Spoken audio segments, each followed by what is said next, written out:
On the subject of Nottingham Forest, Tony, they took a huge leap towards safety yesterday. Callum, Hudson-Odoi scored twice. Either side of that Ryan Yates strike, as Nottingham Forest beat already relegated Sheffield United 3-1 at Bramall Lane. So it leaves them 3 points above Luton, 5 above Burnley with 2 games left. Is it too soon to call it safety, or do you think that? Well, it was one hell of a day for them. Yeah. Burnley's result was a terrible one for them, and Newcastle, with a lot of players back again, caused them, a lot of problems, and big result. And likewise, Forest now are in a great position, because I said the only way I felt Burnley had a chance of staying up, I said it yesterday, is if they can keep themselves involved in the final game. They play Forest at home, and if they win, they can stay up. That might not be the case now, that a win won't keep them up because of that loss yesterday and Forest win.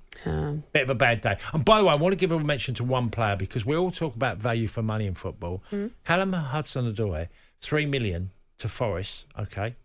A World Cup winner at under 17 level with with England. Yeah.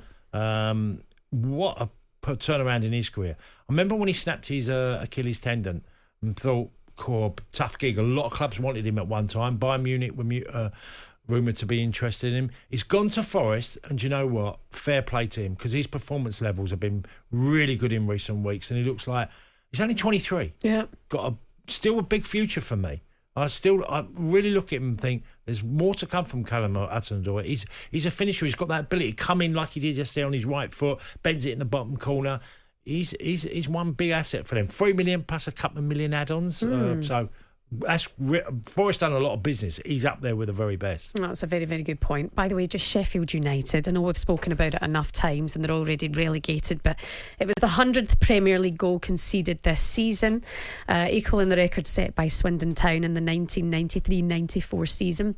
For you, how frustrating is it watching that? Why they constantly playing out from the back and it always going so wrong for them? Well, I mean, look, the only thing I've never liked about playing out from the back, if you've got the players that are totally gifted enough technically, it can backfire if you give away the ball in bad areas. Now, Sheffield United have tried a bit of everything. This year, they've really struggled to keep clean sheets. I think in recent months, the positive thing you can say, they look like scoring, which they didn't in the early part of the season. They look like they can get goals now. Diaz has made an impact coming into the club. Then, I think McBurney will get goals for them in the championship level, but they can't keep the ball out of the back of the net. Too many mistakes. What do you do with individual mistakes on a regular basis?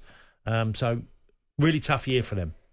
Very much so. I mean, Chris Wilder at the helm in the championship, surely they're equipped also, for going down and then hopefully coming back up again. But you'd mentioned Birmingham. You're confident that they would go back up. Well, I'd like to think they're in a good position, but it's not a guarantee. You've got to get things right. You've got to get recruitment right. Sheffield United, will go down, like Birmingham, go down.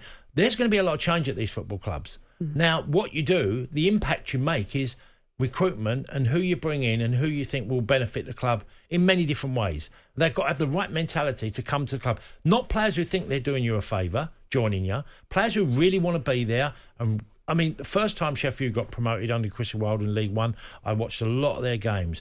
He brought in a lot of characters that made the fans love the club and love the players. So I do think that's a big thing when you get relegated. It's a real rebuilding job in some ways, but you've got to get that spot on. If you don't get that, you're paying another penalty. Absolutely. And just a word on Luton. I mean, it was a must-win, really, for them against Everton. They still have that opportunity, really, when mathematically they still can get it. But what do you think? Well, you talked about mistakes with Sheffield United at the back. Menji's mistake with giving away the penalty on Friday night against Everton. Clumsy, why? Unnecessary. Just don't need to. Be confident in your ability to defend the situation, okay? Don't get involved in grappling and end up costing yourself a penalty. They've done enough for Luton to win the game. Weekend Sports Breakfast with Natalie Sawyer and Tony Cascarino. Sunday mornings from 6 on AM, on DAB, via the talkSPORT app and on your smart speaker. talkSPORT.